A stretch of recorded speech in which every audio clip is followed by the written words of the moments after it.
ഈശോ മിശിഹായിക്ക് സ്തുതിയായിരിക്കട്ടെ. ഹല്ലേലൂയ.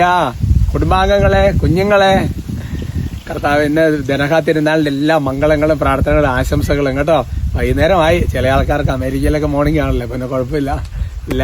എല്ലാ വലിയ അനുഗ്രഹം ഉണ്ടാകട്ടെ കേട്ടോ. പ്രിയമുള്ള സഹോദരങ്ങളെ, സുഖമായിരിക്കുന്നു. പ്രാർത്ഥനകൾക്കെല്ലാം നന്ദി. നിങ്ങൾക്ക് വേണ്ടി പ്രാർത്ഥിക്കുന്നുണ്ട്. കുർബാനയെ പ്രത്യേകം ഓർത്തിട്ടുണ്ട് കേട്ടോ. പിന്നെ നിയോഗങ്ങളൊക്കെ കാണുന്നുണ്ട്. പറ്റുന്നിടത്തോളം മറുപടി തരുന്നു, പ്രാർത്ഥിക്കുകയൊക്കെ ചെയ്യുന്നുണ്ട് കേട്ടോ. പ്രിയമുള്ള സഹോദരങ്ങൾ, ഇന്ന് പ്രത്യേകിച്ച് അറിയിപ്പുകൾ ഒന്ന് അന്മറഞ്ഞ് ചൊല്ലി PDMന്റെ ASTMന്റെ എല്ലാ ഉപകാരികൾക്ക് വേണ്ടി പ്രാർത്ഥിക്കാം. പിന്നെ അറിയിപ്പുള്ളത് ഫെബ്രുവരി മാസത്തിൽ അട്ടപ്പാടിയിൽ വൈദികരുടെ ധ്യാനമുണ്ട്. പിന്നെ നാളെ വാഴക്കുളത്ത് Abhishek central one day convention. ഇതൊക്കെയാണ് പ്രധാനപ്പെട്ട അറിയിപ്പുകളുള്ളത് കേട്ടോ.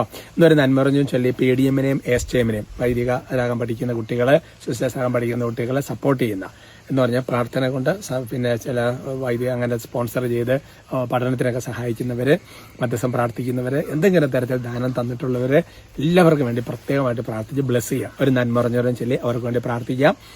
നന്മ നിറഞ്ഞ മറിയമ്മയെ സ്വസ്തി, കർത്താവ് അങ്ങയോട് കൂടെ സ്ത്രീകളിൽ അങ്ങ് അനുഗ്രഹിക്കപ്പെട്ടവളാവുന്നു.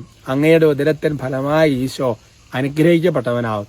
പരിശുദ്ധ മറിയമ്മേ, തമ്പുരാന്റെ അമ്മേ, പാപികളായ ഞങ്ങൾക്ക് വേണ്ടി ഇപ്പോഴും ഞങ്ങളുടെ മരണസമയത്തും തമ്പുരാനോട് അപേക്ഷിച്ചു കൊള്ളണമേ. അമേൻ. Praise the Lord. ഇന്നത്തെ നമ്മുടെ വിഷയത്തിന്റെ തലക്കെട്ട് സങ്കീർത്തനം 69:11. എനിക്ക് വലിയ ഇഷ്ടപ്പെട്ട ഒരു സങ്കീർത്തനമാണ് 69 സങ്കീർത്തനം. അതിന്റെ 11ാമത്തെ വാക്യത്തിൽ പഠിപ്പിക്കുന്ന കാര്യം തലക്കെട്ടായിട്ട് കൊടുത്തിരിക്കുന്നത് ഇങ്ങനെയാണ്: ചിലപ്പോൾ നമ്മൾ പഴഞ്ചനാവും. ഇങ്ങനെ സംഭവമുണ്ട്. ഇപ്പൊ എന്തൊട്ടാ ഓരോ ജനലൊക്കെ പറഞ്ഞിട്ട് പലതരത്തിലുള്ള പിന്നെ കമന്റുകളുണ്ടല്ലോ യുവജനങ്ങൾക്കിടയിൽ, അല്ലെ? പഴഞ്ചൻ, അങ്ങനത്തെ അതിന് വേറെ കമന്റുകളുണ്ട് ഇംഗ്ലീഷിലൊക്കെ. അപ്പോ എന്റെ പ്രിയപ്പെട്ട സഹോദരങ്ങളെ, ഇവിടെ ഒരു വചനം വളരെ സങ്കീർത്തനം പഠിപ്പിക്കുകയാണ്. ഞാൻ ചാക്കൊടുത്തു, അതുകൊണ്ട് ഞാൻ അവർക്ക് പഴമൊഴിയായി. തൊട്ടുമോളി കിടക്കുക, ഞാൻ ഉപവാസം എടുത്തു, അതുകൊണ്ട് ഞാൻ നിന്ദനത്തിന് ഇരയായി തീർന്നൊക്കെ പറയുക. അത് ശരിയാണ് എന്റെ പ്രിയപ്പെട്ട സഹോദരങ്ങളെ. ചാക്കൊടുത്ത്, ചാരം പൂശി, പരിഹാരം ചെയ്ത്, ഉപവാസം എടുത്ത് പ്രാർത്ഥിക്കുക. ഇതൊക്കെ പഴയ നിയമത്തെ ചില പ്രാർത്ഥന രീതികളാണ്. പുതിയ നിയമത്തിൽ അത് അങ്ങനത്തെ അല്ല, അതൊക്കെ പല പ്രാർത്ഥന രീതികളുണ്ടെന്ന് നമുക്കറിയാം എന്റെ പ്രിയപ്പെട്ട സഹോദരങ്ങളെ. അപ്പൊ അങ്ങനെയൊക്കെ ചെയ്യുന്ന മനുഷ്യരെ ഈ യങ് അല്ലെങ്കിൽ ഇങ്ങനത്തെ പുതിയ തലമുറ ആൾക്കാർ പഴഞ്ചൻ, ഒന്നും കൊള്ളാത്തവൻ, അല്ലെ? എനിക്ക് വേറെ ഇതിനൊക്കെ എന്ത് കാര്യം, 10 എന്തെങ്കിലും നന്മ ചെയ്ത കാര്യമുണ്ട് എന്നൊക്കെ പറയുന്ന പലതരത്തിലുള്ള തിയറികൾ കൊണ്ടുവന്ന് നമ്മളെ ചിലപ്പോൾ അങ്ങനെ ആക്കി കളയും. എന്റെ പ്രിയപ്പെട്ട സഹോദരൻ, ഒരുപാട് വിശുദ്ധാത്മാക്കൾ അങ്ങനെ സഹിച്ചവരാണ്. സഭയിൽ നവീകരണത്തിന് വേണ്ടിയിട്ടാണ്, സഭയിൽ ഒരു നവീകരണം ഉണ്ടാകാൻ വേണ്ടി പരിശ്രമിച്ചവരെല്ലാം ഇതുപോലെ സഹിച്ചിട്ടുണ്ട്. സഭയുടെ ഓരോ ചരിത്രം പഠിക്കാം. അമ്മ തെരേസ, യോഹന്നാൻ ക്രൂസ് മുതൽ അങ്ങോട്ട് ഫ്രാൻസിസ് അസീസി മുതൽ അങ്ങോട്ട് തുടങ്ങുമ്പോൾ ഓരോ കാലഘട്ടത്തിലും. അപ്പൊ അതുകൊണ്ട് എന്റെ പ്രിയപ്പെട്ട സഹോദരങ്ങളെ, പക്ഷെ അതാണ് ഒരു നവീകരണവും റിന്യൂവലും ഒക്കെ കൊണ്ടുവരുന്ന സഭയിൽ. ഞാൻ ഉറക്കാട് ചിലപ്പോൾ അമ്മമാരൊക്കെ മക്കൾക്ക് വേണ്ടി ഒരുപാട് ഉപവാസം എടുത്ത് പ്രാർത്ഥിച്ച് കുരിശിന്റെ വഴി ചെല്ലി വെളുപ്പിന് എഴുന്നേറ്റ് പ്രാർത്ഥിക്കുമ്പോൾ ഇതിനകത്തൊക്കെ വെറുതെ കളയും. പക്ഷെ ഒരു സമയം കഴിയുമ്പോൾ അവരൊക്കെ മാനസാന്തരപ്പെട്ട് നല്ല കൃപയിലേക്ക് വന്നിരിക്കുന്ന ഒരുപാട് സാക്ഷ്യങ്ങൾ നിങ്ങൾ അഭിഷേകം നിലക്ക് കേട്ടിട്ടുണ്ടല്ലോ. അതുകൊണ്ട് ചില സമയത്ത് നമ്മളിങ്ങനെ പഴഞ്ചനായിട്ട് പോകും. വിഷമിക്കരുത് കേട്ടോ.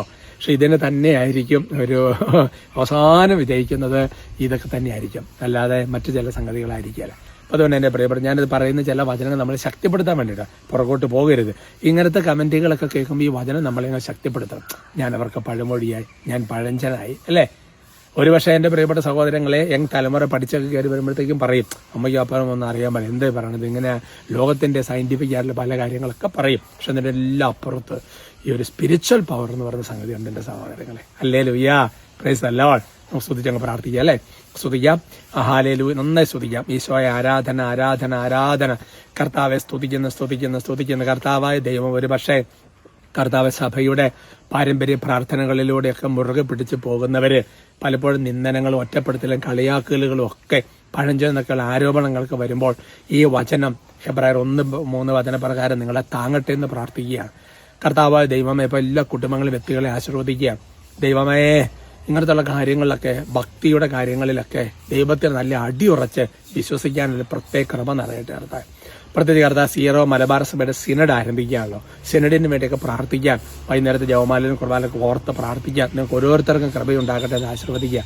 നിങ്ങളെ ശല്യം ചെയ്യുന്ന ദുഷ്ടാരികളുടെ പൈശാചിക ദേശം ബന്ധിച്ച് ബഹിഷ്കരിച്ച് നിത്യനിലേക്ക് ആട്ടിപ്പായിക്കുന്നു. കർത്താവ് PDMനെ ASTMനെ ഏതെങ്കിലും വിധത്തിൽ സഹായിക്കുകയോ പ്രാർത്ഥിക്കുകയോ ഒക്കെ ചെയ്തിരിക്കുന്ന ഓരോരുത്തരും ബ്ലെസ് ചെയ്യുകയാണ്. ഇവർക്കെല്ലാം വലിയ ദൈവാനുഗ്രഹം ഉണ്ടാകട്ടെ എന്ന് ആശീർവദിക്കുക. നിങ്ങൾക്ക് നന്മയുണ്ടാകട്ടെ എന്ന് ആശീർവദിക്കുക. സംരക്ഷണം ഉണ്ടാകട്ടെ എന്ന് ആശീർവദിക്കുക. വിശുദ്ധ കുരിശിനാൽ തൂക്കി കേൾക്കുന്ന ഓരോരുത്തരെ അനുഗ്രഹിക്കും. നമ്മുടെ കർത്താവ് ശംസിഹായുടെ കൃപയും പിതാവായ ദൈവത്തിന്റെ സ്നേഹവും പരിശുദ്ധാത്മാവിന്റെ സഹവാസവും നിങ്ങൾ എല്ലാവരോടും കൂടി ഉണ്ടായി ഇപ്പോഴും എപ്പോഴും എന്നേക്കും ആമേൻ.